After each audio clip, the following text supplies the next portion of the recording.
ഒരു പ്രോസ്പെക്റ്റിനെ കണ്ടെത്തുക, അല്ലെ? നമുക്കൊരു കസ്റ്റമറെ കണ്ടെത്തുക എന്നുള്ളത്, സാധ്യമായ ഒരു ഉപഭോക്താവിനെ കണ്ടെത്തലാണ് ഈ ഒരു സെയിൽസ് പ്രോസ്പെക്റ്റിംഗ് എന്ന് പറയുന്നത്. അപ്പോൾ ആ കസ്റ്റമറെ കണ്ടെത്താനായിട്ടാണ് നമ്മൾ എന്ത് ചെയ്യുന്നത്? ആദ്യത്തെ സ്റ്റെപ്പില് നമ്മൾ ലിസ്റ്റ് മേക്ക് ചെയ്യുന്നത്, അല്ലെ? ഇന്നിവിടെ കേട്ടുകൊണ്ടിരിക്കുന്ന ആളുകൾ, അല്ലെ, 200 കൂടുതൽ, അല്ലെ, ഏകദേശം 300ന്റെ അടുത്ത് അക്കൗണ്ട് ഉണ്ട്. അപ്പോൾ നമ്മൾ പലരും ലിസ്റ്റ് മേക്ക് ചെയ്ത് വർക്ക് ചെയ്യുന്നവരുണ്ടാവും, ലിസ്റ്റ് മേക്ക് ചെയ്യാതെ വർക്ക് ചെയ്യുന്നവരുണ്ടാവും, ഇല്ലേ? എങ്കിൽ നിങ്ങൾ ചാറ്റ് ചെയ്ത് കഴിഞ്ഞാലും സ്ക്രീൻ ഷെയർ ചെയ്തുകൊണ്ട് കാണാൻ പറ്റൂല കേട്ടോ. അപ്പോൾ ഇവിടെ രണ്ട് കാറ്റഗറി ആളുകളും തമ്മിൽ വ്യത്യാസമുണ്ട്. ലിസ്റ്റ് മേക്ക് ചെയ്തിട്ട് ചെയ്യുന്ന ആളുകളുടെ കോൺഫിഡൻസ് ലെവൽ ആയിരിക്കില്ല ലിസ്റ്റ് മേക്ക് ചെയ്യാതെ വർക്ക് ചെയ്യുന്ന ആളുകളെ സംബന്ധിച്ചിടത്തോളം. അതുകൊണ്ടാണ് നമ്മൾ എപ്പോഴും പറയുന്നത് ലിസ്റ്റ് മേക്ക് ചെയ്യണം. ഇത് നമ്മൾ എന്ത് ലിസ്റ്റാണ് മേക്ക് ചെയ്യേണ്ടത്? What list? അപ്പോൾ ആദ്യം അത് പറയാം. നമ്മൾ ലിസ്റ്റ് മേക്ക് ചെയ്യുന്നത് എന്താണ്? നമ്മുടെ കോണ്ടാക്റ്റിലുള്ള ആളുകളെ എല്ലാവരെയും വെച്ചുകൊണ്ടാണ് നമ്മൾ ലിസ്റ്റ് മേക്ക് ചെയ്യേണ്ടത്. അതെന്തിനു വേണ്ടിയിട്ടാണ്, അല്ലെ? നമ്മൾ എന്ത് ഒരു കാര്യം കേട്ടാലും അതിനെ 3 രീതിയിൽ ചിന്തിക്കുക. നമ്മൾ എന്ത്, എന്തിന്, അല്ലെ, എങ്ങനെ എന്നുള്ള രീതിയിലൊക്കെ ചിന്തിക്കാം. എപ്പോ, അല്ലെ, 4 തരത്തിൽ ചിന്തിക്കാം കേട്ടോ. എപ്പോ എന്നുകൂടെ വേണം. അപ്പോൾ ഈ ലിസ്റ്റ് മേക്ക് ചെയ്യുന്നത് വന്ന് 1 കൊല്ലം വർക്ക് ചെയ്തു, 2 കൊല്ലം വർക്ക് ചെയ്തു, ഒന്നും ആവുന്നില്ല എന്നിട്ട് പോയിരുന്ന് ലിസ്റ്റ് മേക്ക് ചെയ്തിട്ട് കാര്യമില്ല. അപ്പോൾ നിങ്ങൾ ആ ലാഗ് ചെയ്ത് അത്രയും സമയം നിങ്ങൾ ലിസ്റ്റ് മേക്ക് ചെയ്തിട്ട് വർക്ക് ചെയ്യുമ്പോഴും റിസൾട്ടിലേക്ക് എത്താൻ ലാഗ് ആയിക്കൊണ്ടിരിക്കും. നമ്മൾ കാണിച്ച മടിയാണ്, അല്ലെ? വന്ന് ഒരു 2-3 ദിവസത്തിന്റെ ഉള്ളിൽ ചെയ്യേണ്ട ഒരു കാര്യം ഉണ്ടായിരുന്നു, അത് നമ്മൾ ചെയ്യാതെ 2-3 വർഷം ഇരുന്നിട്ടാണ് പിന്നെയാണ് ലിസ്റ്റ് മേക്ക് ചെയ്യുന്നതെങ്കിൽ നമ്മുടെ റിസൾട്ടും നമ്മൾ സക്സസ് ആവാനുള്ള സമയവും വൈകിക്കൊണ്ടിരിക്കും. അപ്പോൾ ഈ ഒരു ലിസ്റ്റ് മേക്ക് ചെയ്തുകൊണ്ട് നമ്മൾ ചെയ്യുന്ന സമയത്ത് നമ്മുടെ കോൺഫിഡൻസ് ലെവൽ കൂടുതലായിരിക്കും, അല്ലെ? അപ്പോൾ ഒരാളുടെ അടുത്ത് പറഞ്ഞു, നെക്സ്റ്റ് ആരുടെ അടുത്താണ് എന്നൊരു വ്യക്തമായൊരു ധാരണയുണ്ട് നമുക്ക്. അവര് നോ പറഞ്ഞോട്ടെ, എസ് പറഞ്ഞോട്ടെ, എന്തോ ആയിക്കോട്ടെ. അപ്പോൾ ഈ ഒരു ലിസ്റ്റ് നമ്മൾ തയ്യാറാക്കുന്ന സമയത്ത് നമുക്ക് അറിയാവുന്ന എല്ലാ ആളുകളെയും വെച്ചുകൊണ്ട് ഒരു ഹ്യൂജ് ലിസ്റ്റ് ആയിരിക്കണം നമ്മൾ തയ്യാറാക്കേണ്ടത്. പല ആളുകളും ജോയിൻ ചെയ്ത് നമ്മൾ ഈ ഒരു കാര്യം പറയുന്ന സമയത്ത് ഇങ്ങോട്ട് തിരിച്ചു പറയുന്ന ഒരു കാര്യമുണ്ട്, എനിക്ക് അത്ര ആളുകളൊന്നും പരിചയമില്ല, നോക്കൂ എൻ്റെ മൊബൈലിൽ ആകെ 50-55 കോണ്ടാക്റ്റേ ഉള്ളൂ. അല്ല, നമ്മുടെ കയ്യിൽ നമ്പർ ജസ്റ്റ് മൊബൈലിൽ അത്ര കോണ്ടാക്റ്റേ ഉള്ളൂ എങ്കിലും നമ്മുടെ പരിചയത്തിൽ നമ്മളിരുന്ന് ചിന്തിച്ചു കഴിഞ്ഞാൽ ഒരുപാട് ആളുകൾ ഉണ്ടാകും, 100-ൽ കൂടുതൽ ആളുകൾ ഉണ്ടാവും എന്നുള്ള കാര്യം ഉറപ്പാണ്. അപ്പോൾ മിനിമം നമ്മൾ 100 പേരെയെങ്കിലും വെച്ചുകൊണ്ട്, 100ഒക്കെ ഇന്ന് വളരെ വളരെ മിനിമമാണ് കേട്ടോ. കാരണം ഇന്ന് എല്ലാവരും ഒരുപാട് സോഷ്യൽ മീഡിയാസ് യൂസ് ചെയ്യുന്നവരാ. വാട്സപ്പ് മാത്രമല്ല, ഇൻസ്റ്റാഗ്രാം, ഫേസ്ബുക്ക്, അല്ലെ, ഷെയർ ചാറ്റ്, എന്തൊക്കെയൊക്കെയോ ഒരുപാട് സോഷ്യൽ മീഡിയാസ് ഉണ്ട്. അതൊക്കെ ഉപയോഗിക്കുന്ന ഒരുപാട് ആളുകളാണ് നമ്മൾ ഓരോരുത്തരും. ഞാൻ ഈ ഒരു ഫിജി കാർഡ് ചെയ്യുമ്പോൾ എൻ്റെ കയ്യിൽ വാട്സപ്പ് മാത്രമേ ഉണ്ടായിരുന്നുള്ളൂ കേട്ടോ. വാട്സപ്പ് മാത്രമേ ഉണ്ടായിരുന്നുള്ളൂ. ലിസ്റ്റ് ചെയ്യാൻ പറഞ്ഞ സമയത്തും എൻ്റെ കയ്യിലുള്ള കോണ്ടാക്ട്സ് എന്ന് പറയുന്നത് വളരെ ചുരുങ്ങിയ കോണ്ടാക്ട്സ് ആയിരുന്നു. എന്നാൽ ഇന്ന് അത് മാറി 1000-ന് മുകളിലായി, 2000-ന് മുകളിലേക്ക് എത്തി. അങ്ങനെ ഒരു ഹ്യൂജ് ആയിട്ടുള്ള ലിസ്റ്റ് ആയിട്ട് ഇപ്പോഴും നമ്മുടെ പുതിയ ആളുകളെ കാണുന്നു, പരിചയപ്പെടുന്നു. അങ്ങനെ ആ ലിസ്റ്റ് ഇപ്പോഴും നീണ്ടു പോയിക്കൊണ്ടേയിരിക്കുന്നു എന്നുള്ളതാണ്.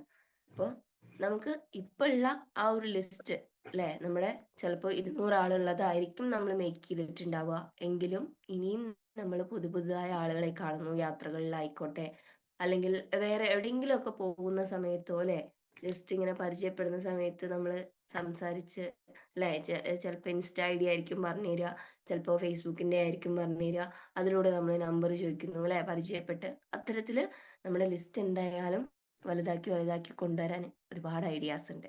അപ്പൊ എന്തായാലും നമ്മൾ നമ്മുടെ ഈ ഒരു സെയിൽസിനകത്ത് വന്ന് ഫസ്റ്റ് നമ്മൾ ചെയ്യുന്നത് ഈ ഒരു പ്രോസ്പെക്റ്റിംഗ് ആണ്. ഒരു ലിസ്റ്റ് മേക്ക് ചെയ്യുക എന്നുള്ളതാണ് നമ്മൾ ആദ്യം ചെയ്യുന്നത്. അതിൽ നമ്മൾ പ്രത്യേകം ശ്രദ്ധിക്കേണ്ട ഒരു കാര്യമുണ്ട്. നമ്മുടെ ലിസ്റ്റിൽ ഉൾപ്പെടുത്തിയ ആളുകൾ നമ്മുടെ കൂടെ വരികയോ വരാതിരിക്കുകയോ എന്താ ആയിക്കോട്ടെ, പക്ഷെ നമ്മൾ ഈ ലിസ്റ്റിൽ ഉൾപ്പെടുത്താത്ത വ്യക്തിയിലെ അവർ ഒരു കാരണവശാലും ഒരു കൺസെപ്റ്റ് ചെയ്യില്ല എന്ന് ഉറപ്പുള്ള വ്യക്തി ആയിരിക്കണം കേട്ടോ. ഇന്നിപ്പോ നിങ്ങൾ ലിസ്റ്റ് എഴുതുന്ന സമയത്ത് ഒരു വ്യക്തിനെ മാറ്റി നിർത്തി, ഇയാൾ എന്ത് പറഞ്ഞാലും ചെയ്യാത്ത ആളാണ്, അപ്പൊ എന്തായാലും ഇവര് വരില്ല എന്ന് പറഞ്ഞിട്ട് മാറ്റി നിർത്തി. പക്ഷേ കുറെ ദിവസങ്ങൾക്ക് ശേഷമോ കുറെ മാസങ്ങൾക്ക് ശേഷമോ ചിലപ്പോൾ വേറെ ആരുടെയെങ്കിലും കൂടെ ഫിജി കാർഡിൽ വന്നിട്ട് കാണാൻ പറ്റും. അല്ലേ? അപ്പോൾ അത്തരത്തിലുള്ള ആളുകളെ എന്തായാലും മാറ്റി നിർത്തരുത്. ചിലപ്പോൾ നമ്മളൊരു സംസാരം കൊണ്ട് മാറുന്ന ആളുകളായിരിക്കാം.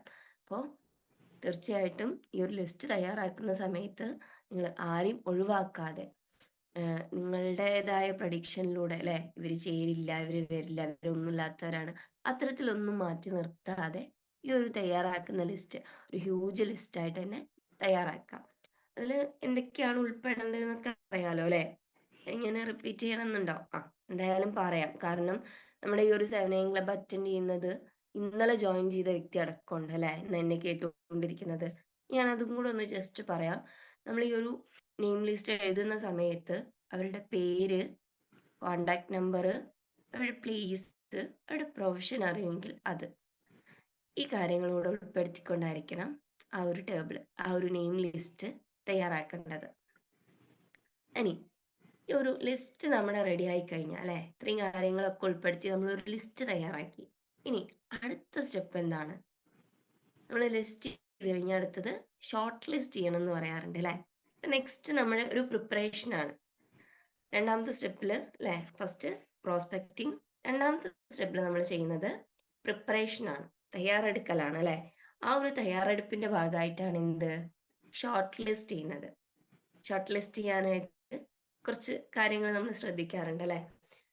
കടബാധ്യതയുള്ള ആളുകൾ, അല്ലെങ്കിൽ ഇത്തരത്തിലുള്ള ഏത് ജോലി കിട്ടിയാലും ഏറ്റെടുത്ത് ചെയ്യാൻ തയ്യാറായ ആളുകൾ, അത്തരത്തിലുള്ള കുറച്ച് കാര്യങ്ങൾ, ഒരു ചെറിയ കുറച്ച് മാനദണ്ഡങ്ങൾ വെച്ചിട്ടാണ് നമ്മൾ ഷോർട്ട് ലിസ്റ്റ് ചെയ്യാറ്. അപ്പോൾ വന്ന് 24 hours BTP അറ്റൻഡ് ചെയ്യണം എന്നൊക്കെ നിങ്ങൾക്ക് ചിലപ്പോൾ ജോയിൻ ചെയ്യുന്ന സമയത്ത്, ചെയ്യിപ്പിക്കുന്ന സമയത്ത് പറഞ്ഞു തന്നിട്ടുണ്ടാവും. അപ്പൊ അത്തരത്തിൽ ഇപ്പൊ BTP ഡിജിറ്റലി മാത്രം അറ്റൻഡ് ചെയ്യാൻ പറ്റുമെന്നൊന്നുമില്ല കേട്ടോ. ഞാനൊക്കെ ഡിജിറ്റലി ചെയ്തുകൊണ്ടിരിക്കുന്ന സമയത്ത് വന്നതുകൊണ്ട് നമ്മൾ അങ്ങനെയാണ് ചെയ്തിരിക്കുന്നത്. പക്ഷെ ഇപ്പൊ എനിക്ക് തോന്നുന്നു ഡിജിറ്റലേക്കാൾ കൂടുതൽ ഫിസിക്കലായിട്ടാണ് എല്ലാവരും ചെയ്തുകൊണ്ടിരിക്കുന്നത് അല്ലെ. അപ്പോൾ നമ്മൾ ഈ BTP നേരിട്ട് എന്ന് പറഞ്ഞു കൊടുക്കാം. ഇന്നലെ ജോയിൻ ചെയ്തൊരു വ്യക്തിയായിട്ട് ഇന്ന് എവിടെയെങ്കിലും വെച്ച് മീറ്റ് ചെയ്യുന്നു, കാര്യങ്ങൾ വ്യക്തമായി അടുത്തിരുന്ന് പറഞ്ഞു കൊടുക്കാം. ശരിക്കും ഡിജിറ്റലി ചെയ്യുന്നതിനേക്കാളും എന്താണ് നമ്മളിലേക്ക് കാര്യങ്ങൾ എത്തിക്കാൻ പറ്റുന്നത് എങ്ങനെയാ, നമ്മുടെ കൂടെ ഒരാൾ അടുത്തിരുന്ന് പറഞ്ഞു തരുമ്പോഴാണ് അല്ലെ. അപ്പോൾ അത്തരത്തില് നമ്മൾ ഇവിടെ പ്രിപ്പറേഷനിൽ നെക്സ്റ്റ് സ്റ്റെപ്പിൽ എന്താണ് ചെയ്യേണ്ടതെന്നുള്ളതൊക്കെ ഇങ്ങനെ ആ ഒരു ചെറിയ മാനദണ്ഡങ്ങൾ ഷോർട്ട് ലിസ്റ്റ് ചെയ്യേണ്ടത്, അതും കൃത്യമായിട്ട് മനസ്സിലാക്കിക്കൊണ്ട് നമ്മൾ അതൊന്ന് ഷോർട്ട് ലിസ്റ്റ് ചെയ്യാം. അപ്പോൾ ഈ ഒരു നമുക്കിവിടെ ആദ്യം ആരെ കാണണം, ഈ 100 പേരുടെ അല്ലെങ്കിൽ 200 പേരുടെ ലിസ്റ്റ് എഴുതിയതിൽ അല്ലെ, ആൾക്ക് കൺഫ്യൂഷൻ ആയിരിക്കും. ചിലപ്പോൾ ആരുടെ അടുത്ത് ആദ്യം പറയുക, നമ്മൾ മൊബൈലിലെ കോണ്ടാക്ട് വെച്ചിട്ടാണ് എഴുതിയിരിക്കുന്നതെങ്കിൽ ആദ്യം A തുടങ്ങുന്ന ആളുകൾ, നെക്സ്റ്റ് B അല്ലെ, അങ്ങനെയായിരിക്കും വന്നിട്ടുണ്ടാവുക. പക്ഷേ നമ്മൾ അത്രയായിട്ട് അടുത്തിരിക്കുന്ന അല്ലെ, നമ്മുടെ ക്ലോസ് ആയിട്ടുള്ള ഫ്രണ്ട്, അല്ലെങ്കിൽ നമ്മുടെ റിലേഷനിലുള്ള ആളുകൾ തന്നെ, കസിൻസ് ആയിക്കോട്ടെ അല്ലെ, അത്രയും നമ്മളുമായിട്ട് മിങ്കിൾ ചെയ്തിരിക്കുന്ന ആളുകളോടാണ് നമുക്ക് ആദ്യം പറയാൻ പറ്റുക. അപ്പോൾ നമുക്ക് ആ ഒരു ലിസ്റ്റ് മേക്ക് ചെയ്തതിൽ ABCD ആ ഒരു ഓർഡറിൽ കിടക്കുന്നുണ്ട്, അതിൽ നോക്കണമെന്നില്ല. നമ്മൾ അതിനെ ഷോർട്ട് ലിസ്റ്റ് ചെയ്തുകൊണ്ട് ആദ്യം ആരെ കാണണം, നെക്സ്റ്റ് ആരോട് പറയണം എന്നുള്ളത് നമുക്ക് കറക്റ്റ് ആയിട്ട് അവിടെ പ്രിപ്പയർ ചെയ്യാനായിട്ട് പറ്റും. ഇനി ഇതിൽ നമ്മൾ ഷോർട്ട് ലിസ്റ്റ് മാത്രമല്ല പ്രിപ്പയർ ചെയ്യേണ്ടത്, നമുക്ക് ഇവിടെ ജോയിൻ ചെയ്യുന്ന സമയത്ത് നമ്മുടെ സർട്ടിഫിക്കറ്റ് അയച്ചു തരുന്നതോടൊപ്പം നമുക്ക് നമ്മളെ ജോയിൻ ചെയ്യിപ്പിച്ച വ്യക്തി വേറെ എന്തെങ്കിലുമൊക്കെ പ്രൊമോഷൻ ചെയ്യാനുള്ള വീഡിയോസും ഫോട്ടോസൊക്കെ ആയിട്ട് ഷെയർ ചെയ്തിട്ടുണ്ടാവും അല്ലേ. അപ്പോൾ അത്തരത്തിലുള്ള ആ കാര്യങ്ങളൊക്കെ ഒരു ഫോൾഡർ ആക്കിക്കൊണ്ട് ഈ ഒരു സ്റ്റെപ്പിൽ നമ്മളത് കീപ്പ് ചെയ്ത് വെക്കാം. നമ്മുടെ കമ്പനിയുടെ ഡീറ്റെയിൽസ്, വീഡിയോസ് അല്ലെ, നമുക്ക് ഒരാളുടെ എടുത്ത് പ്രൂഫ് കാണിക്കാൻ പറ്റുന്ന തരത്തിലുള്ള കുറേ അധികം കാര്യങ്ങളുണ്ട്.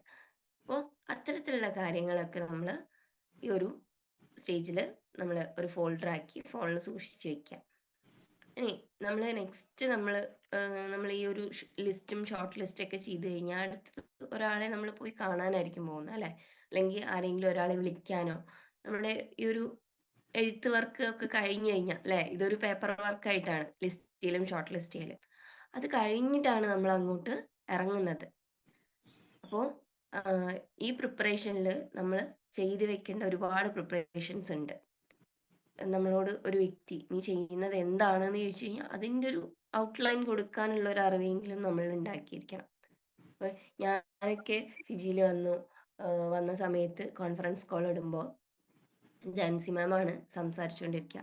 ഞാൻ പൂജ മാമിൻ്റെ കൂടെയാണ് കേട്ടോ അസോസിയേറ്റ് ചെയ്തത്. ഇന്ന് കമ്പനിയിലെ സോണൽ സെയിൽസ് ഡെവലപ്മെന്റ് മാനേജർ ആയിട്ടുള്ള എൻ്റെ പ്രിയപ്പെട്ട സുഹൃത്ത് വഴിയാണ് ഞാൻ ഈ ഒരു കൺസെപ്റ്റിലേക്ക് കടന്നു വരുന്നത്. അപ്പോൾ ആൾക്കന്ന് ചെറിയ ബേബിയൊക്കെയാണ്. നമ്മൾ വിളിച്ച സമയത്ത് ചിലപ്പോൾ ആൾ എൻഗേജ്ഡ് ആയിരിക്കും. അപ്പോൾ സംസാരിക്കാൻ പറ്റണമെന്നില്ല. അപ്പോൾ നമ്മുടെ കോളിലാണെങ്കിൽ ഗസ്റ്റ് വെയിറ്റിംഗ് ആണല്ലോ. അപ്പോൾ നമുക്ക് പെട്ടെന്ന് ആരെയാണോ കിട്ടുക അവരെ കോൺഫറൻസ് കോൾ ഇടുന്നതായിരിക്കും ബെറ്റർ. ഞാനിങ്ങനെ ജാൻസി മാമിനെ കണക്ട് ചെയ്ത സമയത്ത് ആള് സംസാരിക്കുന്നു. ആളിങ്ങനെ ഒരുപാട് ഇങ്ങനെ നിർത്താതെ സംസാരിച്ചുകൊണ്ടിരിക്കുന്നു. അപ്പൊ കേട്ട സമയത്ത് തോന്നി എനിക്ക് എപ്പോഴും ഇങ്ങനെ ആളെ കണക്ട് ചെയ്യുന്നതിന് പകരം അല്ലെ ഇത്തരം കാര്യങ്ങൾ ഞാൻ പറഞ്ഞു കൊടുത്താലും പോരെ. ഞാൻ ഒന്ന് 2 കോൺഫറൻസ് കോൾ കഴിഞ്ഞപ്പോൾ ഞാൻ അതാണ് ചെയ്തത്. ഞാൻ ഗൂഗിളിൽ പോയിട്ട് ഫിജി കട്ട് അടിച്ചു കൊടുത്തു. ഫിജി കട്ടിനെ കുറിച്ച് കുറച്ച് ഡിസ്ക്രിപ്ഷനൊക്കെ ഇങ്ങനെ ഗൂഗിൾ കാണിച്ചു തന്നു. ഞാൻ അത് വായിച്ച് മനസ്സിലാക്കി വെച്ചിട്ട് ഞാൻ എൻ്റെ ഡയറി എടുക്കണം എന്നുള്ള കാര്യങ്ങളൊക്കെ എനിക്ക് പറഞ്ഞു തന്നിട്ടുണ്ടായിരുന്നു പൂജാമ്മ. ഞാൻ എടുത്ത ഡയറിയുടെ പുറകിലായിട്ട് ഞാൻ വായിച്ചപ്പോൾ എനിക്ക് മനസ്സിലായ കാര്യങ്ങൾ ഞാൻ ജസ്റ്റ് ഒന്ന് എഴുതി വെച്ചു. നമുക്ക് എത്ര തവണ വായിച്ചാലും നമ്മുടെ മനസ്സിൽ പതിയാത്ത കാര്യങ്ങൾ നമുക്ക് ചിലപ്പോൾ ഒറ്റ തവണ എഴുതി കഴിഞ്ഞാൽ നമ്മുടെ മനസ്സിലത് മറക്കാതെ നിൽക്കും അല്ലേ. അപ്പോൾ ഞാനും ആ ഒരു തവണ എഴുതിയതേ ഉള്ളൂ. പിന്നെ ഞാനത് വായിച്ചു നോക്കാനൊന്നും നിന്നിട്ടില്ല. ഫോണിൽ നിന്ന് വായിച്ച് മനസ്സിലാക്കി എനിക്ക് മനസ്സിലായതെന്തോ ഞാനത് ബുക്കിന്റെ ബാക്കിൽ കൊണ്ടുപോയിട്ട് എഴുതി വെച്ചു. പിന്നീട് എനിക്ക് ബാക്കി ചോദിക്കുന്നവരോട് ഒരു വോയിസ് ആയിട്ട് പറയാനായാലും അല്ലെങ്കിൽ സംസാരിക്കുന്നതിന്റെ ഇടയിൽ കമ്പനിയെ കുറിച്ച് പറയാനായാലും എനിക്ക് ആ ഒരു ഔട്ട്ലൈൻ എനിക്ക് പറഞ്ഞു കൊടുക്കാനായിട്ട് പറ്റാൻ തുടങ്ങി. പിന്നീട് നമുക്ക് അങ്ങനെ എപ്പോഴും ഒരാൾ ഡിപ്പെൻഡ് ചെയ്തുകൊണ്ടേ ഇരിക്കേണ്ട ആവശ്യമില്ലല്ലോ അല്ലെ. നമ്മള് കോൺഫറൻസ് കോൾ വേണം, അല്ലെങ്കിൽ എപ്പോഴും എൻ്റെ അപ്ലൈൻ വേണം, ലീഡേഴ്സ് വേണം എനിക്ക്. അത്തരത്തിൽ അങ്ങനെ ആരെയും ഡിപ്പെൻഡ് ചെയ്തുകൊണ്ട് തന്നെ എപ്പോഴും നിൽക്കരുത് കേട്ടോ. അപ്പോൾ നമ്മള് സ്വയം അറിവുകൾ ഉണ്ടാക്കി വളരാൻ പഠിക്കണം. അപ്പോൾ ഈ പ്രിപ്പറേഷനിൽ നമ്മൾ ഇങ്ങനെ പ്രിപ്പയർഡ് ആയിരിക്കുക എന്നുള്ളതാണ്. നെക്സ്റ്റ് നമ്മൾ ഒരാളെ അപ്രോച്ച് ചെയ്യാനാണ് പോകുന്നത്. അപ്പോൾ അടുത്ത സ്റ്റെപ്പ് അതാണ് പറയാൻ പോകുന്നത്. നമ്മുടെ പ്രിപ്പറേഷൻ ചെയ്ത് കഴിഞ്ഞ് നെക്സ്റ്റ് അപ്രോച്ച് ആണ്. ഇവിടെ എങ്ങനെ ഒരാളെ അപ്രോച്ച് ചെയ്യണം അല്ലെ, എങ്ങനെ വേണമെങ്കിൽ ആവാം. നമുക്ക് നേരിട്ട് ഒരാളെ അപ്രോച്ച് ചെയ്യാം, മെസ്സേജ് അയച്ചിട്ട് അല്ലെങ്കിൽ കോൾ ചെയ്തിട്ട് എങ്ങനെ വേണമെങ്കിലും നമുക്ക് അപ്രോച്ച് ചെയ്യാം. എന്നാൽ നമ്മൾ ഈ ഒരു അപ്രോച്ചിലൂടെ എന്താണ് ലക്ഷ്യമാക്കുന്നത്? അവരുടെ ശ്രദ്ധ നേടുക, അവരുമായിട്ടുള്ള ബന്ധം സ്ഥാപിക്കുക എന്നുള്ളതാണ് നമ്മൾ ചെയ്യുന്നത്. നമ്മൾ ഒരു മീറ്റിംഗ് ഉറപ്പാക്കണം ഈ ഒരു അപ്രോച്ചിലൂടെ. ഇപ്പോൾ കുറേ നാളായിട്ട് വിളിക്കാതിരുന്ന ഒരു വ്യക്തിക്കാണ് വിളിക്കുന്നതെങ്കിൽ ആദ്യം തന്നെ വിളിച്ചിട്ട് ഈ ഒരു കാര്യം പറയുന്നെങ്കിലോ, അവൻ അല്ലെങ്കിൽ അവൾ എന്നെ അതിൽ ജോയിൻ ചെയ്യിപ്പിക്കാനായിട്ട് വിളിച്ചതാ അല്ലേ, അവർക്ക് അങ്ങനെ ഒരു തോന്നൽ ഉണ്ടാവില്ലേ? നമുക്കായാലും ഉണ്ടാവില്ലേ? അപ്പോൾ ഒരിക്കലും നമ്മൾ ആദ്യം ഒരാളെ അപ്രോച്ച് ചെയ്യുന്ന സമയത്ത് അങ്ങനെ ആയിരിക്കരുത്. ചിലപ്പോൾ ഡെയിലി വിളിക്കുകയും സംസാരിക്കുകയും ഒക്കെ ചെയ്യുന്ന ഒരാളോടാണ് സംസാരിക്കുന്നതിൻ്റെ ഇടയിൽ ഇത് പറഞ്ഞെങ്കിൽ അവർക്കത് ഫീൽ ചെയ്യില്ല. പക്ഷെ നമ്മൾ കുറേ നാളായിട്ട് വിളിക്കാതിരിക്കുന്ന ഒരു വ്യക്തിയോട് അല്ലെങ്കിൽ മെസ്സേജ് അയക്കാതിരിക്കുന്ന ഒരു വ്യക്തിയോടാണ് ഈ ഒരു കാര്യം പറയാൻ പോകുന്നതെങ്കിൽ അല്ലേ, തീർച്ചയായിട്ടും അവർ വിചാരിക്കും ഇതിലേക്ക് വേണ്ടി എന്നെ വിളിച്ചതാണ്. അപ്പോൾ നമ്മളൊരു അപ്രോച്ച് എന്ന് പറയുന്നത് ഒരിക്കലും ഇതിലേക്ക് ചേർക്കാൻ വേണ്ടി വിളിച്ചു എന്നുള്ള രീതിയിൽ ഒരു തോന്നൽ അവർക്ക് ഉണ്ടാവരുത്. അവരുടെ ആ ഒരു റിലേഷൻ പുതുക്കാൻ അല്ലേ, അല്ലെങ്കിൽ അവരുടെ ഒരു വിശ്വാസം പിടിച്ചു പറ്റാൻ അത്തരത്തിലുള്ളൊരു സംസാരമായിരിക്കണം അല്ലെങ്കിൽ മെസ്സേജ് ആയിരിക്കണം അവിടെ ഉണ്ടാവേണ്ടത് ഫസ്റ്റ്. അങ്ങനെ നമ്മൾ അപ്രോച്ച് ചെയ്ത് കഴിഞ്ഞാൽ അല്ലേ, അപ്രോച്ചിലൂടെ നമ്മൾ എവിടേക്കാണ് കൊണ്ടുവരുന്നത്? ഒരു മീറ്റിംഗ് ഉറപ്പാക്കാണ് വേണ്ടത്. മീറ്റിംഗ് ഏത് തരത്തിലും ആവാം അല്ലെ, നമുക്ക് നേരിട്ട് മീറ്റ് ചെയ്യലാവാം, അല്ലെങ്കിൽ സൂമിലേക്കായിരിക്കാം അല്ലെ, ഒരു ഡിജിറ്റലി അല്ലെങ്കിൽ ഫിസിക്കലി ഉള്ള ഒരു ബിസിനസ് ഓപ്പർച്യൂണിറ്റി പ്രോഗ്രാമിലേക്കായിരിക്കും നമ്മൾ ആ ഒരു വ്യക്തിനെ അപ്രോച്ച് ചെയ്യുന്നത്. അപ്പോൾ നെക്സ്റ്റ് സ്റ്റെപ്പ് അല്ലെ, അപ്രോച്ച് കഴിഞ്ഞു കഴിഞ്ഞാൽ, ഒരാളെ സമീപിച്ച് കഴിഞ്ഞു കഴിഞ്ഞാൽ അടുത്ത സ്റ്റെപ്പ് എന്ന് പറയുന്നത് പ്രസന്റേഷനാണ്. പ്രസന്റേഷൻ നിങ്ങൾക്കറിയാം അല്ലെ, ഏതൊക്കെ രീതിയിലാണ് നമുക്ക് ഇവിടെ നമ്മുടെ ഈ ഒരു കൺസെപ്റ്റ് പ്രസന്റ് ചെയ്യാൻ പറ്റുക? നമുക്ക് ഡിജിറ്റലി BOP ഉണ്ട് അല്ലെ, അത് കമ്പനി BOP ഉണ്ട്, അതല്ലാതെ നമ്മുടെ ടീമിന്റെ BOP ഉണ്ട് അല്ലെ, ഒരുപാട് മെഗാ BOP ഉണ്ട്. ഇപ്പൊ നമുക്ക് ഇന്ന് നെക്സോറയുടെ മെഗാ BOP ഉണ്ട്. അതല്ലാതെ നെക്സോറയുടെ തന്നെ നമുക്ക് MPP എന്ന് പറയുന്ന പ്രോഗ്രാം കിട്ടുന്നുണ്ട് അല്ലെ. അപ്പോൾ ഒരുപാട് രീതിയിൽ നമുക്ക് പ്രസന്റേഷൻസ് ഇന്ന് നമ്മുടെ ആളുകളിലേക്ക് എത്തിക്കാനായിട്ട് വഴികളുണ്ട്. 1-to-1 ഉണ്ട്, അല്ലെ? 1 to 1 ഫിസിക്കലി ആവാം, ഡിജിറ്റലി ആവാം. അതുപോലെ BOPസും തന്നെ ഡിജിറ്റലി ഉണ്ട്, ഫിസിക്കലി ഉണ്ട്. പിന്നെ പിന്നെ എങ്ങനെയൊക്കെയാ? അപ്പോൾ ഇത്തരത്തിൽ ഒരുപാട് വഴികളുണ്ട് അല്ലെ നമുക്ക് പ്രസന്റേഷൻ അവരിലേക്കൊക്കെ എത്തിക്കാനായിട്ട്. ഈ ഒരു പ്രസന്റേഷൻ എന്ന് പറയുന്നത് കേട്ടിരിക്കുന്ന ആളുടെ പ്രശ്നം എങ്ങനെ പരിഹാരം നൽകുന്നു എന്ന് അവതരിപ്പിക്കുന്ന രീതിയിലായിരിക്കണം അല്ലെ? ഫിജിക്കാട്ട് അവർക്ക് ലൈഫിൽ എങ്ങനെ സൊല്യൂഷൻ കിട്ടും, ഈ ജോബിലൂടെ അവർക്ക് എങ്ങനെ രക്ഷപ്പെടാം, അത്തരത്തിലുള്ള അറിവുകൾ കൊടുക്കുന്ന രീതിയിലുള്ളതായിരിക്കണം നമ്മുടെ ഈ ഒരു പ്രസന്റേഷൻ എന്ന് പറയുന്നത്. നമ്മൾ കുറച്ച് മാത്രം സംസാരിക്കുക, മുന്നിലിരിക്കുന്ന വ്യക്തിനെ നമ്മൾ കൂടുതൽ കേൾക്കാനായിട്ട് തയ്യാറാവുക. അപ്പോൾ അവരെ നമ്മൾ കൂടുതൽ കേൾക്കുന്ന സമയത്ത് തന്നെ അവർക്ക് ഒരു മതിപ്പുണ്ടാവും. ഓ, എന്നെ കേട്ടിരിക്കാൻ ഒരാളുണ്ട് അല്ലെ, അല്ലെങ്കിൽ എൻ്റെ പ്രശ്നങ്ങൾക്ക് പരിഹാരം കാണാൻ ഒരാളെൻ്റെ കൂടെ ഉണ്ട്, ആ ഒരു തോന്നൽ അവർക്കുണ്ടാവും അവരുടെ സംസാരം നമ്മൾ കേട്ടുകൊണ്ടിരിക്കുന്ന സമയത്ത്. അപ്പോൾ ഇതിൽ നമ്മൾ പിന്നെ പ്രസന്റേഷൻ കൊടുക്കുന്ന സമയത്തിലെ നമ്മൾ രണ്ടാമത്തെ സ്റ്റെപ്പിൽ ചെയ്ത ഒരു കാര്യമുണ്ട് അല്ലെ, പ്രിപ്പറേഷനിൽ നമ്മൾ എന്താ ഫോൾഡറും കാര്യങ്ങളൊക്കെ തയ്യാറാക്കിയിട്ടുണ്ടായിരുന്നില്ലേ, അതൊക്കെ നമുക്ക് ഈ പ്രസന്റേഷനിൽ യൂസ് ചെയ്യാൻ പറ്റണം കേട്ടോ. റെഡിയാക്കി വെച്ച ഫോൾഡർ കാണിച്ചു കൊടുക്കാനും, അല്ലെങ്കിൽ ഇപ്പൊ നമുക്കൊരു ഹൗസ് മീറ്റിംഗ് ആണ് നടക്കുന്നതെങ്കിൽ അല്ലെ, നമ്മൾ ഫിജിയിലേക്ക് വരുമ്പോൾ എടുത്ത പ്രൊഡക്റ്റുകൾ നമുക്ക് നേരിട്ട് പരിചയപ്പെടുത്താനോ അല്ലെ, നമ്മൾ ഉപയോഗിക്കുന്ന പേസ്റ്റ് അല്ലെങ്കിൽ സോപ്പ്, വേറെ ക്ലീനിങ് പ്രൊഡക്ട്സ് എന്തെങ്കിലും ഉണ്ടെങ്കിൽ, അല്ലെങ്കിൽ പാത്രങ്ങളാണ് വാങ്ങിയിരിക്കുന്നതെങ്കിൽ നമുക്ക് കാണിച്ചു കൊടുത്ത് അല്ലെ, പ്രൂഫ് സഹിതം. നമുക്കിവിടെ തെളിവുകളാണ് എല്ലാവർക്കും ആവശ്യം അല്ലെ, വിശ്വാസക്കുറവിന് നമുക്ക് എന്താണ് തെളിവുകൾ നമുക്ക് കാണിച്ചു കൊടുക്കാൻ പറ്റണം. അപ്പോൾ അതൊക്കെ ഈ ഒരു പ്രസന്റേഷന്റെ സമയത്ത് നമുക്ക് ചെയ്യാൻ പറ്റും. പ്രസന്റേഷൻ നിങ്ങൾ ഏത് രീതിയിലാണോ കൊടുക്കുന്നത് അതിനനുസരിച്ചിരിക്കും കേട്ടോ. നമ്മുടെ വീട്ടിലിരുന്നാണ് സംസാരിക്കുന്നെങ്കിൽ ഇത്തരത്തിൽ ചെയ്യാന്ന് പറഞ്ഞു അല്ലെ. ഇനിയിപ്പോ നമ്മള് പുറത്തു പോയിട്ടാണെങ്കിൽ അത് ആ രീതിയിൽ അല്ലെ, നമുക്ക് മൊബൈൽ ഫോണിലെ ഫോൾഡർ യൂസ് ചെയ്തിട്ട് കാര്യങ്ങൾ കാണിച്ചു കൊടുത്ത് പറയാൻ പറ്റും.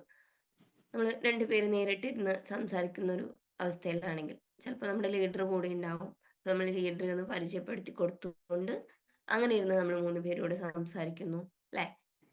ഇനി ഫിസിക്കൽ BOP ആണെങ്കിൽ അല്ലെ, അത് വളരെ പവർഫുൾ ആണ്. കാരണം ഒരുപാട് ആളുകളുടെ എക്സ്പീരിയൻസുകൾ കേൾക്കുന്നു, വിശ്വസിക്കാൻ വേണ്ടിയുള്ള ഒരുപാട് കാര്യങ്ങൾ നമുക്ക് ഫിസിക്കൽ BOPകളിൽ നിന്ന് ആ ഒരു കൊണ്ടുപോയ വ്യക്തിക്ക് കിട്ടുന്നുണ്ട്. അപ്പോൾ പ്രസന്റേഷൻ കൊടുക്കുന്ന സമയത്ത് ഇത്തരത്തിലുള്ള കുറേ കാര്യങ്ങളുണ്ട്. ഇനി പ്രസന്റേഷൻ കൊടുത്തു കഴിഞ്ഞ് അല്ലെ, ഒരാളെ ഇംപ്രസ് ചെയ്യാൻ പറ്റി, അവർക്കൊരു തീരുമാനം എടുക്കണമെങ്കിൽ നെക്സ്റ്റ് നമ്മൾ എന്താണ് ചെയ്യേണ്ടത്? ഹാൻഡ്ലിങ് ഒബ്ജെക്ഷൻസ് എന്നുള്ളത് എന്ന് വെച്ച് കഴിഞ്ഞാൽ എതിർപ്പുകൾ കൈകാര്യം ചെയ്യാം അല്ലെ. ഹാൻഡ്ലിങ് ഒബ്ജെക്ഷൻസ് എന്ന് പറയുന്നത് നമ്മൾ കേട്ടുകൊണ്ടിരിക്കുന്ന വ്യക്തിക്കുള്ള അല്ലെ, നമ്മളെ കേട്ടുകൊണ്ടിരിക്കുന്ന വ്യക്തിക്കുള്ള ആശങ്കകള്, സംശയങ്ങള്, അല്ലെങ്കിൽ അവരുടെ ചോദ്യങ്ങൾക്ക് അല്ലെ ഒക്കെ ശ്രദ്ധിച്ച് കേട്ട് അതിന് ആലോചിച്ചൊരു മറുപടി കൊടുക്കാൻ നമുക്ക് പറ്റണം. അതാണ് ഈ ഒരു ഒബ്ജെക്ഷൻ ഹാൻഡ്ലിങ്ങിൽ നമുക്ക് ചെയ്യാൻ പറ്റുന്നത്. നമുക്ക് കേട്ട കാര്യങ്ങൾ ചിലപ്പോൾ മൊത്തം വിശ്വാസമായിട്ടുണ്ടാവില്ല അല്ലെ, അവർക്ക് സംശയങ്ങൾ ഉണ്ടാവും. നമ്മൾ ഈ ഒരു ഒബ്ജെക്ഷൻ ഹാൻഡ്ലിങ് ചെയ്തിട്ടില്ലെങ്കിലേ ആ ഒരു വ്യക്തി നമ്മളെ കേട്ട് അല്ലെങ്കിൽ നമ്മുടെ ഫിസിക്കൽ BOP അറ്റൻഡ് ചെയ്ത് പോകുന്ന ആ ഒരു വ്യക്തി ഇത് ചോദിക്കുന്നത് ചിലപ്പോൾ പുറത്ത് വേറെ ആരെങ്കിലോടായിരിക്കും. നമ്മളെപ്പോലെ ഒരു ക്ലോസ് സുഹൃത്ത് അവർക്ക് വേറെ ഒരാളുണ്ടെങ്കിൽ ആ വ്യക്തിയോട് പോയിട്ടായിരിക്കും ഡിസ്കസ് ചെയ്യാം അല്ലെ. അവനല്ലെങ്കിൽ അവൾ ഇത് ചെയ്യുന്നുണ്ട്, എന്നോട് പറഞ്ഞു, നല്ല സംഭവമാണെന്നൊക്കെ എനിക്ക് തോന്നി, നിനക്ക് എന്താ തോന്നുന്നേ എന്നുള്ളൊരു അഭിപ്രായം അവിടെ പറയാൻ പോകും. അപ്പോൾ അവരുടെ സംശയങ്ങൾ ചെറുതോ വലുതോ എന്തോ ആയിക്കോട്ടെ, അത് നമ്മൾ തന്നെ ആ ഒരു സംശയങ്ങളോ ആശയങ്ങളോ ഒക്കെ തീർത്തു കൊടുത്തെങ്കിൽ ഇനി ഒരാളോട് അതിനെക്കുറിച്ച് സംസാരിക്കാനായിട്ട് പോകില്ല. നമ്മളിലൊരു വിശ്വാസം ഉണ്ടായിച്ചാൽ തീർച്ചയായിട്ടും അല്ലെ, നമ്മുടെ സംസാരത്തിലൂടെ നമ്മളിലൊരു വിശ്വാസം അവർക്ക് ഉണ്ടായിട്ടുണ്ടെങ്കിൽ വേറൊരാളുടെ ഒപ്പീനിയൻ ചോദിക്കാൻ അവർ പോവില്ല. അപ്പോൾ അത് കൃത്യമായിട്ട് ഹാൻഡിൽ ചെയ്യാനായിട്ട് നമുക്ക് പറ്റണം. അവരുടെ എതിർപ്പുകൾ കൈകാര്യം ചെയ്യാനായിക്കോട്ടെ അല്ലെ, അവർക്ക് എന്താണോ തടസ്സം, നമ്മളിവിടെ സംസാരിച്ച് വന്നതിൽ എന്താണോ അവർക്ക് തടസ്സം തോന്നിയത്, അത് നമുക്ക് പരിഹരിക്കാൻ പറ്റിക്കഴിഞ്ഞാൽ എന്താണ്, അത് നമുക്ക് സെയിലായി മാറുന്നുള്ള കാര്യം ഉറപ്പാണ്. ഒരിക്കലും നമ്മൾ ഈ ഒരു ഒബ്ജക്ഷൻ ഹാൻഡ്ലിങ്ങിന്റെ ഇടയിൽ നമ്മൾ ഒരിക്കലും എന്തെങ്കിലും പറഞ്ഞ് വാദിക്കാൻ നിൽക്കാനേ പാടില്ല കേട്ടോ. അങ്ങനെയല്ല, അത് ഇങ്ങനെയാണ് എന്നുള്ള രീതിയിൽ ഒന്നും സംസാരിക്കാൻ നമ്മൾ പോകാനേ പാടില്ലേ. അത് ഏറ്റവും വലിയ നെഗറ്റീവാണ്. ഇപ്പോൾ ഉദാഹരണത്തിന് ഇപ്പോൾ ചിലപ്പോൾ നമ്മുടെ പ്രൊഡക്റ്റുകളൊക്കെ കണ്ടു അല്ലെ, നമ്മൾ പ്രസന്റേഷനിൽ എല്ലാ കാര്യങ്ങളും നമ്മൾ പറഞ്ഞു കൊടുക്കുന്നു, ഡീറ്റെയിൽ ആയി എല്ലാം കാണിച്ചു കൊടുക്കുന്നു എന്ന് പറഞ്ഞു. അപ്പോൾ നമ്മുടെ പ്രൊഡക്റ്റിന്റെ റേറ്റ് കാര്യങ്ങളൊക്കെ കാണുന്ന സമയത്ത് ഇതിലേക്ക് വരുന്നത് വളരെ ചെലവേറിയ കാര്യമാണല്ലേ എന്നവർ ചിന്തിച്ചു കഴിഞ്ഞാൽ അല്ലെ, നമ്മളോട് അത് പറഞ്ഞിട്ടുണ്ടെങ്കിൽ അത് നമ്മൾ ഓപ്പൺലി സംസാരിച്ചുകൊണ്ട് ക്ലിയർ ചെയ്ത് കൊടുക്കണം. ഇതിലെ പ്രൊഡക്റ്റിന് ഈ റേറ്റ് ആണ് അല്ലെ, അപ്പൊ അവർ ചോദിക്കുന്ന സമയത്ത് ഇതിൽ വില കൂടുതലാണോ, പലരും പറയാറുണ്ട്. അപ്പൊ അത് ചോദിക്കുന്ന സമയത്ത് എന്താണ്, നമ്മൾ വേറെ എന്തെങ്കിലും ഒരു പ്രൊഡക്റ്റ് കാണിക്കുന്നു, ഇതിന് അല്ലെ ഈ ഒരു സാധനം 10 രൂപയ്ക്കും കിട്ടും, ഈ ഒരു സാധനം 50 രൂപയ്ക്കും കിട്ടും, ഈ സാധനം തന്നെ 100 രൂപയ്ക്കും കിട്ടും അല്ലെ. ഇങ്ങനെ നമ്മൾ എടുക്കുക, നമ്മള് റേറ്റ് മാത്രം നോക്കിക്കൊണ്ടായിരിക്കരുത് ഒരു സാധനത്തിനെ സെലക്ട് ചെയ്യുന്നത്, അതിന്റെ ക്വാളിറ്റിയും കൂടെ നോക്കണം അല്ലേ.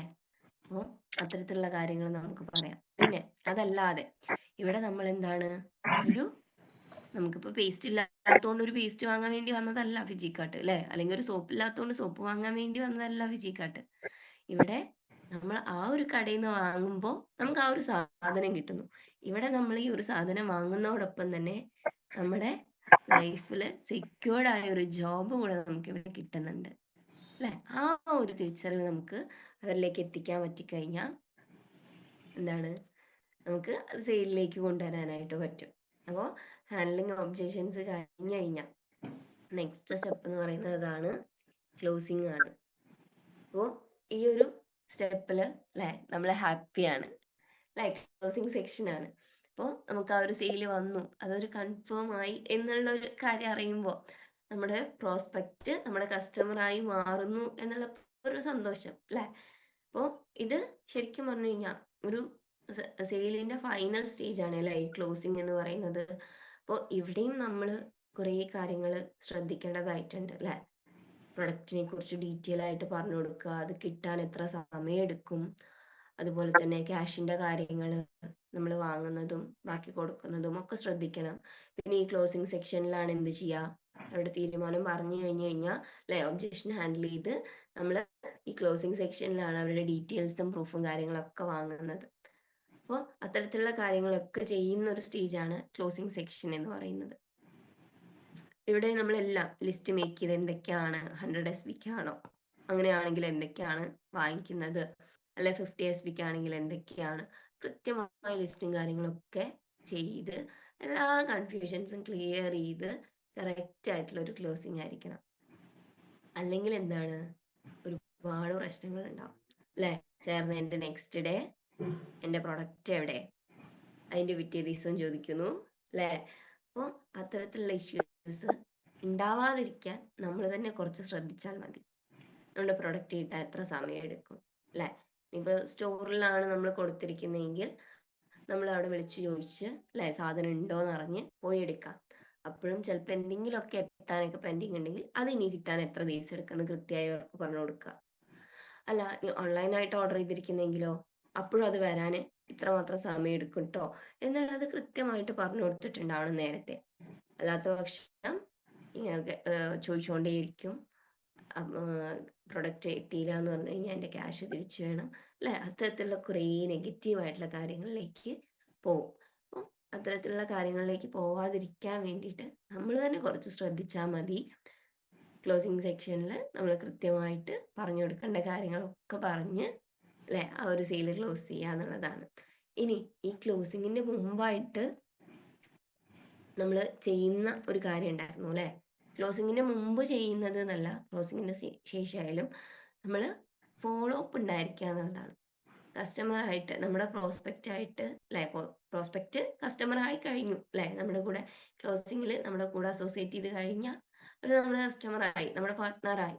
പിന്നീട് ഒരു ബന്ധം നിലനിർത്തുക എന്നുള്ളത് അത്യാവശ്യമാണ് അല്ലെ. നമുക്കൊരു സെയിലിന് വേണ്ടി വന്നു കഴിഞ്ഞു എന്നുള്ളതല്ല, അവർക്ക് പ്രൊഡക്റ്റ് കിട്ടിയോ ഇനി എന്തൊക്കെ ചെയ്യണം, അവർക്ക് തുടർച്ചയായ സപ്പോർട്ട് നമ്മൾ കൊടുത്തോണ്ടിരിക്കാം. കൂടുതൽ കാര്യങ്ങൾ പഠിപ്പിച്ചു കൊടുക്കാനും അല്ലെ, അതിനൊക്കെയുള്ള ഒരു സമയമാണ് ഈ ഒരു ഫോളോ അപ്പ് എന്ന് പറയുന്നത്. ഫോളോ അപ്പിലൂടെ തന്നെയാണ് നമുക്ക് സെയിൽ ക്ലോസ് ചെയ്യാനും പറ്റും. എല്ലാ സെയിലും നമ്മൾ ഇരുന്ന ആ ഒരു സ്പോട്ടിൽ തന്നെ പ്രസന്റേഷൻ കൊടുത്ത ഉടനെ തന്നെ ഒബ്ജക്ഷൻ ഹാൻഡ്ലിങ് കഴിഞ്ഞു ക്ലോസിംഗിൽ എത്തി എന്നില്ല. ചിലപ്പോൾ നമുക്ക് കുറച്ച് ഫോളോ അപ്പ് ചെയ്തിട്ടായിരിക്കും അത് ക്ലോസിംഗിലേക്ക് കൊണ്ടുവരാൻ പറ്റുക. അപ്പോൾ എനിക്ക് തോന്നുന്നു ജെൻസിനൊക്കെ ആണെങ്കിൽ കേട്ട ഉടനെ അവർക്കൊരു ഡിസിഷൻ എടുക്കാൻ പറ്റും അല്ലെ. പക്ഷേ നമ്മുടെയൊക്കെ ഇവിടെയുള്ള ലേഡീസിനെ സംബന്ധിച്ചിടത്തോളം, പ്രത്യേകിച്ച് വീട്ടമ്മമാരായിട്ടുള്ള ആളുകൾക്ക് വീട്ടിൽ സംസാരിക്കാതെ ഒരു ഡിസിഷൻ എടുക്കാൻ പറ്റില്ല. ഞാനും നിങ്ങളും ഒക്കെ അതുപോലെയൊക്കെയുള്ള ആളുകൾ തന്നെ ആയിരിക്കും അല്ലേ? അപ്പോൾ നമുക്ക് എന്താ അവിടെ ചെറിയൊരു ഫോളോ അപ്പ് ആവശ്യമുണ്ടായിരിക്കും. പ്രസന്റേഷൻ കൊടുത്ത ആളെ ഒരിക്കലും വിടരുത്. അവര് ചിലപ്പോൾ മടിച്ചിട്ട് നമ്മളെ ഇങ്ങോട്ട് വിളിക്കണമെന്നില്ല. അപ്പോൾ അവൾ എൻ്റെ അടുത്ത് ഇങ്ങനെയൊക്കെ പറഞ്ഞു, എനിക്ക് ചേരണം എന്നുണ്ട്, പക്ഷെ പിന്നെന്താ അവൾ അതിനെക്കുറിച്ചൊന്നും പറയാഞ്ഞ്, അങ്ങനെ ആലോചിച്ചിരിക്കുകയായിരിക്കും ചിലപ്പോൾ നമ്മളെ കേട്ടുകൊണ്ടിരുന്ന വ്യക്തി. അപ്പോൾ നമ്മൾ കൃത്യമായിട്ട് ആ ഒരു ഫോളോ അപ്പ് കൊണ്ടുപോകണം. അവരുടെ റിപ്ലൈ എന്തായിരുന്നോ അത് നോക്കിയിട്ട് നമ്മൾ ഫോളോ അപ്പ് ചെയ്ത് അത് ക്ലോസിങ്ങിൽ എത്തിക്കണം. ഇനി ക്ലോസിങ് കഴിഞ്ഞിട്ടും ആ ഒരു വ്യക്തിനെ നമ്മൾ നമ്മുടെ കൂടെ അസോസിയേറ്റ് ചെയ്തല്ലോ എന്ന് പറഞ്ഞിട്ട് അങ്ങോട്ട് വിടാനുള്ളത് ആവരുത്. തീർച്ചയായിട്ടും അവർക്ക് വന്ന് അവരെയും നമ്മളെപ്പോലെ ഒരാളാക്കി മാറ്റണം അല്ലേ? നമുക്കൊരു പ്രോസ്പെക്റ്റ് വന്ന് അവർ കസ്റ്റമറായി മാറി. ഇനി എന്താണ്, നമ്മുടെ കൂടെ വന്ന ആളെയും അതേ രീതിയിൽ ഒരു ലീഡറാക്കി മാറ്റണമെങ്കിൽ അല്ലേ, അവർക്കും ഇതുപോലെ ലെഫ്റ്റും റൈറ്റും പാർട്ട്നേഴ്സ് വരണം, SB കയറണം, ക്യാഷ് ക്രെഡിറ്റ് ആവണം. അപ്പോൾ അത്തരത്തിലുള്ള എല്ലാ കാര്യങ്ങളും നമുക്ക് ഈ ഒരു ഫോളോ അപ്പിൽ ഉദ്ദേശിക്കുന്നത് അതാണ്. ആ ഒരു കസ്റ്റമറായിട്ടുള്ള ബന്ധം നിലനിർത്തിക്കൊണ്ട് അല്ലേ, അവർക്കും ഇതുപോലെ പ്രൊഡക്റ്റ് കിട്ടുമോ എന്നൊക്കെ അന്വേഷിച്ച് ഫുൾ സപ്പോർട്ട് കൊടുത്ത് ഫിസിക്കട്ടിനെ കുറിച്ചുള്ള അറിവുകൾ ഷെയർ ചെയ്യുക, ലിസ്റ്റ് മേക്ക് ചെയ്യാനും ഷോർട്ട് ലിസ്റ്റ് ചെയ്യാനും ഒക്കെ പഠിപ്പിക്കുക. നമ്മൾ ചെയ്ത കാര്യങ്ങൾ എന്തോ അതൊക്കെ നമ്മുടെ കൂടെ വന്ന വ്യക്തിയെയും ചെയ്ത് പഠിപ്പിക്കുക. പിന്നെ നിങ്ങളോട് പ്രത്യേകം പറയുന്നു, എപ്പോഴും നമ്മൾ ഒരാളെ ഡിപ്പെൻഡ് ചെയ്തുകൊണ്ടിരിക്കുന്ന ആവരുത് കേട്ടോ. കാരണം നമ്മൾക്ക് നമ്മളെ കൊണ്ടുവന്ന വ്യക്തിക്ക് നമ്മളെന്നൊരു വ്യക്തി മാത്രമായിരിക്കില്ല, വേറെയും കുറെ ആളുകളെ അവർ കൊണ്ടുവരുന്നു അല്ലേ? അവർക്ക് വീണ്ടും പുതിയ പാർട്ട്നേഴ്സ് ഉണ്ടായി വരുന്നുണ്ട്. അപ്പോൾ നമുക്ക് ചെയ്തു തന്ന പോലെ തന്നെ അവർക്കും ചെയ്തു കൊടുത്തോണ്ടിരിക്കുന്നുണ്ട്. എൻ്റെ ലീഡർ എന്താ എന്നെ സപ്പോർട്ട് ചെയ്യാത്ത അല്ലേ? കുറേ ആളുകൾ കുറേ പരാതികൾ പറയുന്നുണ്ട്. പക്ഷേ ഈ പരാതികൾ പറഞ്ഞുകൊണ്ടിരിക്കുന്നവർക്കില്ലേ എന്നും ഈ പരാതികൾ പറയാൻ മാത്രമേ സമയമുണ്ടാവും. നേരെ മറിച്ച് നിങ്ങളൊന്ന് ചിന്തിക്കുക, എനിക്ക് ആരും ചെയ്തു തന്നിട്ടില്ലെങ്കിലും എനിക്ക് ഈ ഒരു കൺസെപ്റ്റ് വേണമെന്നുള്ള രീതിയിലാണ് ഞാൻ ഏറ്റെടുത്തതെങ്കിൽ നമ്മുടെ രീതിയിലുള്ള എഫേർട്ട് ഇട്ടുകൊണ്ട് നമുക്ക് സക്സസ് ആവാൻ പറ്റും. ഒരാളെ ഡിപ്പെൻഡ് ചെയ്തുകൊണ്ടിരിക്കേണ്ട ആവശ്യമില്ല. നമ്മുടെ ഇവിടെ ലീഡേഴ്സ് സപ്പോർട്ട് ഉണ്ടാവും, ടീമിന്റെ സപ്പോർട്ട് ഉണ്ടാവും, എല്ലാ കാര്യം ശരിയാണ്. പക്ഷെ എന്നും അതൊക്കെ തന്നെ ഡിപ്പെൻഡ് ചെയ്ത് ഇങ്ങനെ തന്നെ അതിൽ തന്നെ നിൽക്കുകയാണെങ്കിൽ നമ്മൾ വളരില്ല. അപ്പോൾ നമുക്ക് വളരണമെങ്കിൽ എന്താണ്, നമ്മൾ സ്വയം വിചാരിക്കണം. അപ്പോൾ ഞാൻ ഉദ്ദേശിച്ച 7 സ്റ്റെപ്സ് ഞാൻ ഇവിടെ നിങ്ങളുടെ മുന്നിൽ പറഞ്ഞു. അപ്പോൾ ഇത് എല്ലാരെയും സംബന്ധിച്ചിടത്തോളം ഈ ചെറിയ ചെറിയ അറിവുകളാണ്. അപ്പോൾ ചില ആളുകൾക്ക് ഇത് കേട്ടത് ചിലപ്പോൾ ആവർത്തനമായിരിക്കാം, അറിയുന്ന ആളുകളാണ്, അതുകൊണ്ട് തന്നെ ആവർത്തനമായിട്ടുണ്ടാവും. പക്ഷെ എൻ്റെ അറിവ് ഞാൻ ആർക്കും ഷെയർ ചെയ്യില്ല എന്ന് ചിന്തിച്ചുകൊണ്ടിരിക്കുന്ന ആളുകളുണ്ടെങ്കിൽ അല്ലെ, ഈ ഒരു കൺസെപ്റ്റിൽ വന്നിട്ട് അങ്ങനെ ചിന്തിക്കുന്ന ആളുകളാണെങ്കിൽ തീർച്ചയായിട്ടും നിങ്ങൾ ഈ ഒരു ബിസിനസ്സിൽ വിജയിക്കല്ല ചെയ്യുക, നേരെ ഓപ്പോസിറ്റ് ഉണ്ടാവുക, പരാജയപ്പെടുകയായിരിക്കും നമ്മൾ ചെയ്യുക. നമുക്ക് കിട്ടിയ ചെറിയ അറിവായിക്കോട്ടെ വലിയ അറിവായിക്കോട്ടെ നമ്മളത് ഷെയർ ചെയ്യണം. നമ്മുടെ കൂടെയുള്ളവരുമായിട്ട് ഷെയർ ചെയ്യുന്ന സമയത്ത് തീർച്ചയായിട്ടും നമ്മൾക്ക് നമ്മുടെ ടീമുമായി സക്സസ് ആവാൻ പറ്റും എന്നുള്ളതാണ്. അപ്പോൾ ഞാൻ എൻ്റെ സ്ക്രീൻ ഓഫ് ചെയ്തുകൊണ്ട് സംസാരിക്കുന്നുണ്ട് ഇനി. ഓക്കെ, അപ്പൊ ഇവിടെ പറഞ്ഞ വളരെ കുറച്ച് കാര്യങ്ങൾ അല്ലേ, രാവിലെ തന്നെ കൺഫ്യൂഷൻ ആക്കാനുള്ളതൊന്നും പറഞ്ഞില്ല എന്ന് ഞാൻ വിചാരിക്കുന്നു. നിങ്ങൾക്കൊക്കെ അറിയാവുന്നതായിട്ടുള്ള കുറച്ച് കാര്യങ്ങൾ തന്നെയാണ് പറഞ്ഞത് ഇവിടെ. അപ്പൊ ഇത്തരത്തിലുള്ള കാര്യങ്ങൾ ചെയ്യുന്ന സമയത്ത് കുറച്ച് കുറച്ച് കാര്യങ്ങൾ ശ്രദ്ധിച്ചു കഴിഞ്ഞാൽ അല്ലെ, ഞാൻ ലിസ്റ്റ് മേക്ക് ചെയ്തു, എന്തുകൊണ്ടാണ് മാം ഞാൻ സക്സസ് ആവാത്ത അല്ലെ, ലിസ്റ്റ് മാത്രം ഇട്ടുകൊണ്ടിരുന്ന ഒന്നും ആവില്ല, അതിനെ ഷോർട്ട് ലിസ്റ്റ് ചെയ്തിട്ടുണ്ട്, എന്നിട്ടും എന്താ ഞാനൊന്നും ആവാത്ത, പ്രസന്റേഷനും കൊടുക്കുന്നുണ്ട് അല്ലെ. നമ്മൾ ചെയ്യുന്നതിൽ എന്തെങ്കിലും ഒരു ചെറിയ മിസ്റ്റേക്ക് ഉണ്ടാവും കേട്ടോ, വളരെ ചെറിയൊരു മിസ്റ്റേക്ക് ആയിരിക്കും ചിലപ്പോൾ നമ്മളെ പരാജയപ്പെടുത്തുന്നത്, സെയിലിലേക്ക് എത്തിക്കാത്തത്. ചിലപ്പോൾ നമ്മുടെ വർത്തമാനത്തിൽ വരുന്ന എന്തെങ്കിലും ഒരു മിസ്റ്റേക്ക് ആയിരിക്കാം. ഞാൻ ഫിസിക്കൽ മീറ്റിംഗ്സിലൊക്കെ കണ്ടിട്ടുണ്ട് കേട്ടോ. ഞാൻ ആ ഒരു തെറ്റ് ഇവിടെ ഒന്ന് ചൂണ്ടിക്കാണിക്കുകയാണ്, ആരെന്താന്നൊന്നും പറയുന്നില്ല. നമ്മൾ കറക്റ്റ് സെയിൽ ഇങ്ങനെ ക്ലോസിങ്ങിൽ കൊണ്ട് എത്തിച്ച സമയത്ത് എല്ലാം പറഞ്ഞു, എല്ലാം സെറ്റാക്കി, വീണ്ടും നമ്മൾ അവരിങ്ങനെ സംസാരിച്ച് അവർക്ക് തന്നെ തോന്നുകയാണ് എന്താണ് ഇവരിങ്ങനെ കൺവിൻസ് ചെയ്തുകൊണ്ടേയിരിക്കുന്നത്. ആ ഒരു തോട്ട് ഉണ്ടാക്കുന്ന രീതിയിൽ സംസാരിച്ച കാര്യം തന്നെ റിപ്പീറ്റ് വേറെ ആള് ഇങ്ങനെ സംസാരിക്കുന്ന സമയത്തില്ലേ ആ ക്ലോസിങ് ചിലപ്പോ അവിടെ നീണ്ടു പോവാൻ സാധ്യതയുണ്ട്. അല്ലേ? ചിലപ്പോ ആ ഒരു ക്ലോസിങ് അവിടെ ഉണ്ടാവുകയില്ല. അവിടെ ആ ഒരു സെയിലേ ചിലപ്പോ വരാൻ ചാൻസ് ഇല്ല. ഞാന് ഫിസിക്കൽ POPയിൽ എന്റെ ശ്രദ്ധയിൽപ്പെട്ട ഒരു കാര്യമാണ് പറയുന്നത്. റൗണ്ട് അപ്പ് സെക്ഷനിൽ ഇരുന്നു എല്ലാം പറഞ്ഞു സെറ്റായി ഫോം അടക്കം ഫില്ല് ചെയ്ത് തരാൻ റെഡി ആയിരിക്കുന്ന ഒരു വ്യക്തിയാണ്. അവരോട് പിന്നെ നമ്മൾ സംസാരിച്ച് അല്ലെ, എന്തിനാ അതിന്റെ ആവശ്യം? അവരെല്ലാം റെഡിയായി ജോയിൻ ആവാ എന്നുള്ളൊരു മറുപടിയായി വന്ന് ഫോം ഫില്ല് ചെയ്യാൻ വന്ന ആളല്ലേ. പിന്നെ അവരെ നമ്മൾ ഇങ്ങനെ പറഞ്ഞ് എന്തിനാ എന്നെ ഇത്രമാത്രം കൺവിൻസ് ചെയ്യുന്നത്? ഇതിലൂടെ അവൾക്ക് എന്തോ നേടാനുണ്ടല്ലോ, ആ ഒരു ചിന്ത വരും അവർക്ക്. അപ്പോൾ അത്തരത്തിലുള്ളൊരു വർത്തമാനത്തിലേക്ക് നമ്മൾ പോവാതിരിക്കാനായിട്ട് നമ്മൾ തന്നെ സ്വയം ശ്രദ്ധിക്കുക കേട്ടോ. അതുപോലെ തന്നെ വളരെ ചെറിയ ചെറിയ കാര്യങ്ങളായിരിക്കും നമ്മൾ കൊടുക്കുന്ന ചിലപ്പോ ഇൻവിറ്റേഷനിലും ഒക്കെ ഒരാൾ കാണാതെ പോവാൻ അല്ലെ. ഇന്നിപ്പോ ഡിജിറ്റലി BOPക്ക് ഒരാളെ ഇൻവൈറ്റ് ചെയ്തിട്ടുണ്ടെങ്കിൽ അവർ കാണാതെ പോയി എന്നിരിക്കുകയാണെങ്കിൽ ചെറിയൊരു കാരണമായിരിക്കും. നമ്മള് കൊടുത്ത ഇൻവിറ്റേഷൻ പ്രോപ്പർ ആയില്ല എന്നുള്ളത് കൊണ്ടാവാം അല്ലേ. ചിലപ്പോ വല്ല തിരക്കുകളായിരിക്കും കേട്ടോ. തിരക്കുകളാണെങ്കിൽ അടുത്ത പ്രോഗ്രാം ഉണ്ടല്ലോ നമുക്ക്, അല്ലെ. നമുക്ക് ഈ ഒരു വ്യക്തി അല്ലെങ്കിൽ വേറെ നമ്മുടെ കയ്യിൽ 200 കൂടുതൽ ലിസ്റ്റുകൾ കിടക്കുന്നുണ്ട്. അപ്പോ നമ്മൾ അത് ആലോചിച്ച് വറി ചെയ്യേണ്ട കാര്യമില്ല. ഇയാളല്ലെങ്കിൽ വേറൊരാള്. പക്ഷെ ആ ഒരു വ്യക്തിക്കാണ് നാളെകളിൽ ടെൻഷൻ ആവേണ്ടത് അല്ലെ, അല്ലെങ്കിൽ അവർക്കാണ് നഷ്ടങ്ങൾ ഉണ്ടായത്. കാരണം ഇത്രയും വലിയൊരു ഓപ്പർച്യൂണിറ്റി കിട്ടി, ഈ ഒരു അവസരത്തെ മനസ്സിലാക്കാതെ അവരാണ് പോയത്. അപ്പോ പുതുതായി വന്ന ആളുകളുടെയൊക്കെ ടെൻഷനാണ്. അയ്യോ, ഞാൻ ഇന്ന് പ്രസന്റേഷൻ കൊടുത്ത് അല്ലെങ്കിൽ ഞാൻ ഇന്ന് ഇൻവൈറ്റ് ചെയ്ത ആൾ വന്നില്ല. സങ്കടം നമ്മുടെ അടുത്തൊക്കെ വിളിച്ച് പറഞ്ഞിട്ടുണ്ട് കേട്ടോ പാർട്ട്നേഴ്സ്. മാഡം, ഞാൻ ഇന്ന് 4 ആളെ ഇൻവൈറ്റ് ചെയ്തതാണ്, ആരും കണ്ടില്ല. അപ്പോ അവർക്ക് അതൊരു സങ്കടമല്ല, അതൊരു സങ്കടമായിട്ട് നിങ്ങൾ എടുക്കുകയേ വേണ്ട. നഷ്ടം ഉണ്ടായത് ആർക്കാ? അവർക്കല്ലേ. ഇത്രയും വലിയൊരു ഇന്റർനാഷണൽ കമ്പനിയുടെ ഭാഗമായി ഇരിക്കുന്ന നമുക്ക് എന്ത് നഷ്ടമാവുന്നത്? ആ 4 ആള് കേൾക്കാതെ പോയതോ? അതല്ലാതെ 400 ആള് നമ്മുടെ കയ്യിൽ വേറെ ഉണ്ട്. അപ്പോൾ ഈ ഒരു ലിസ്റ്റും ഷോർട്ട് ലിസ്റ്റും ഉണ്ടെങ്കിലേ നമുക്കുള്ള കോൺഫിഡൻസ് ലെവൽ വേറെ ആയിരിക്കും. അപ്പോൾ തീർച്ചയായിട്ടും ഇത്തരത്തിലുള്ള കാര്യങ്ങൾ ശ്രദ്ധിച്ചുകൊണ്ട് അല്ലെ, ഫിജിക്കാട്ടിനെ ആത്മാർത്ഥമായി ഏറ്റെടുത്ത നമ്മളെല്ലാവരും ഇപ്പൊ നമുക്ക് ഏകദേശം 300 കൂടുതലായിട്ടുണ്ടല്ലേ കൗണ്ട്. ഞാൻ സ്ക്രീൻ ഷെയർ ചെയ്ത സമയത്ത് അത് ശ്രദ്ധിച്ചില്ല. ഓക്കെ. അപ്പോ എന്നെ കേട്ടുകൊണ്ടിരിക്കുന്ന ഈ 300 കൂടുതൽ ആളുകളും അല്ലെ, ഈ ഒരു ലിസ്റ്റും ഷോർട്ട് ലിസ്റ്റ് ഒക്കെ കൃത്യസമയത്ത് ചെയ്തുകൊണ്ട് മുന്നോട്ട് പോവാട്ടോ. വന്ന് 4 മാസം കഴിഞ്ഞിട്ടോ 5 മാസം കഴിഞ്ഞിട്ടോ ചെയ്യേണ്ട കാര്യങ്ങളല്ല, നമ്മൾ വന്നൊരു 3-4 ദിവസത്തിനുള്ളിൽ ചെയ്ത് ഇറങ്ങേണ്ട കാര്യങ്ങളാണ് ഞാനിവിടെ പറഞ്ഞത്. അപ്പോൾ അത് നമ്മൾ കൃത്യസമയത്ത് ചെയ്യുന്ന സമയത്ത് റിസൾട്ട് നമുക്ക് അത്തരത്തിൽ ഫാസ്റ്റ് ആയിട്ടുണ്ടാവും. നമ്മുടെ സക്സസ്സും അതേപോലെ ഫാസ്റ്റ് ആയിരിക്കും. നമ്മൾ മടി കാണിച്ച് ഡിലേ ആക്കി വെച്ച് കഴിഞ്ഞാൽ എല്ലാം അതേപോലെ ഡിലേ ആയി പോകും. അപ്പോൾ ചെയ്യാൻ മുന്നിട്ട് ഇറങ്ങി എന്തായാലും. അപ്പൊ അതെന്താ, കുറച്ചങ്ങട് വേഗത്തിൽ അങ്ങോട്ട് ചെയ്തു തുടങ്ങുക. ഇനി പെർഫെക്ഷൻ ഒന്നും നോക്കിയിരിക്കണ്ട.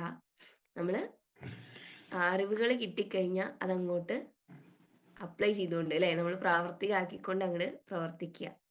അപ്പൊ അത് നമുക്ക് റിസൾട്ട് ആയിട്ട് കിട്ടുകയും ചെയ്യും. ഇപ്പൊ ഇവിടെ എന്റെ മുന്നിലിരിക്കുന്ന ബിന്ദു മാം ഒക്കെ എനിക്ക് അഭിമാനമുണ്ട്. മാം ഒക്കെ സംസാരിക്കുന്ന കേൾക്കുമ്പോൾ അല്ലെ, ചേച്ചീനെ വിശ്വസിച്ച് കൂടെ നിന്നു.